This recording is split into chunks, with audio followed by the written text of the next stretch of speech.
welcome to today's video. I'm going to be giving you my top 3 trading books that helped me level up as a trader and that I recommend to all my students who join my course and my team.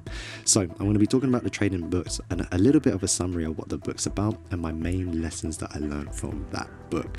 So let's get straight into it.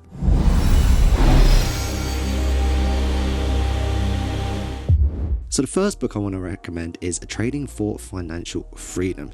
Trading for Financial Freedom ends up giving you example after example after example of understanding that the market is always right, that the odds are always against you and with you, and it doesn't really matter on the probability of your setup, that every single time that you take a trade, it is reset.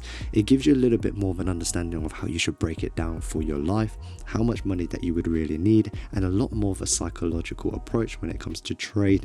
Now, my main key takeaway from this, and I think it's stuck to me to this day, is a fallacy. Now, fallacy is used as a concept in the book where if you flip a coin, it could be heads or tails, right?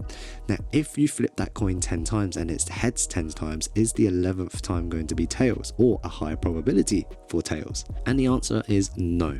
It is still a 50-50 when you flip on the 11th time, and it could be a heads again or it could be tails. And the point of this is exactly the same thing when it comes to our trading. We could have a huge losing streak and the next trade could win. We could have a huge winning streak and the next trade can lose.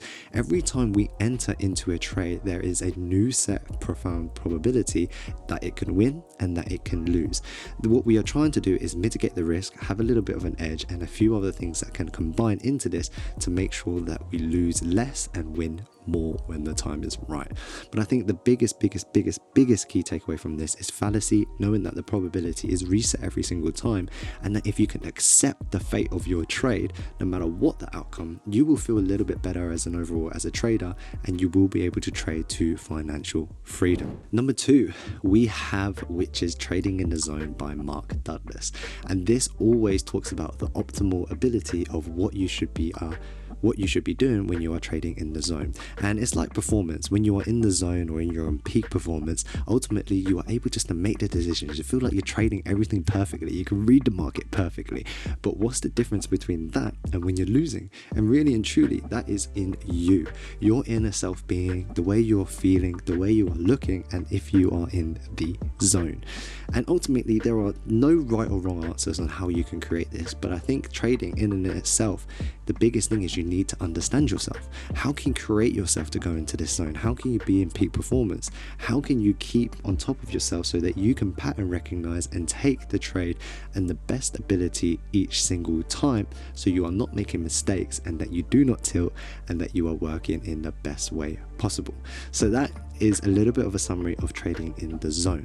Now, for me, my main key takeaway from trading in the zone is actually the pre-market analysis and being disciplined. Now, a pre-market routine is actually so important, and I think this is what trading in the zone helped me understand and helped me elevate to become a better trader. Because if you are not in the zone, when you wake up, you could be waking up sad, you could be waking up happy, you could have a bad dream, you could feel groggy. It doesn't matter how you feel. Before you come into the market, you should reset or have a routine that can help you put yourself in a zone. So here are some things that I do. Now, number 1, I love to reread my mantra, which is basically saying that win or lose, no matter how this outcome comes with this trade, I am going to accept the fate of the fallacy. Hence why book number 1, Trading for Financial Freedom, fallacy. This trade can win, it can lose. I am not going to have an emotional attachment to it. I also then go into points where I visualize my trade before and after.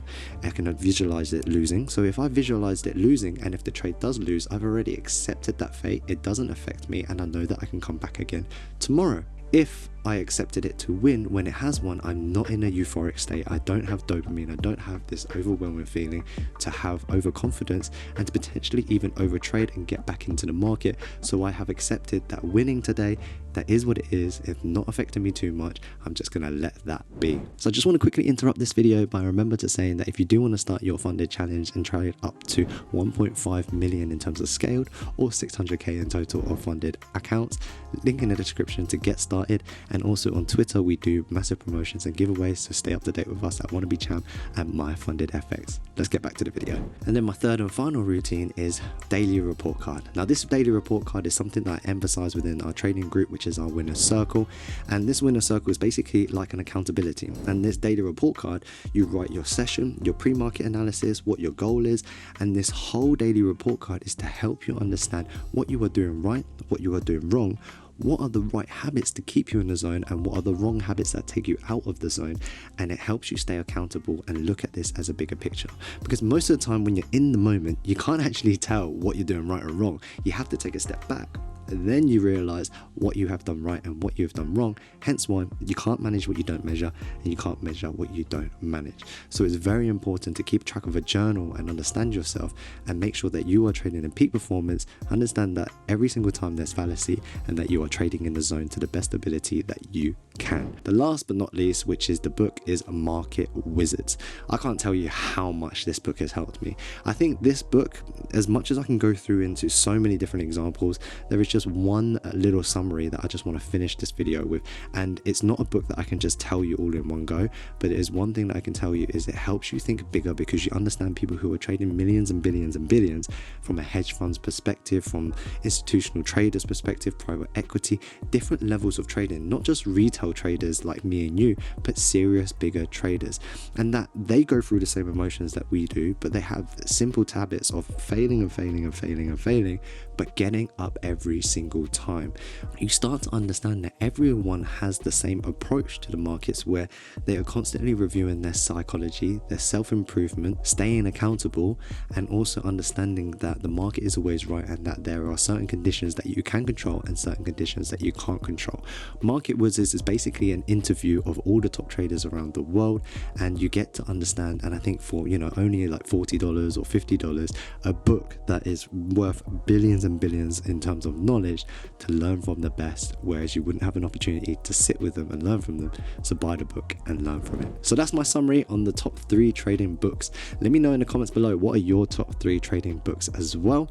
And I hope you guys enjoyed these types of videos where I'm giving you some learning and content, a bit more personable size of it, and we're looking to make sure that we send MyFundedFX YouTube channel up to 100k subscribers, which I'm so excited about, and I hope that we can hit within at least a year. So thank you very much. Look forward to seeing you in the next video. Like, share, and subscribe. Peace.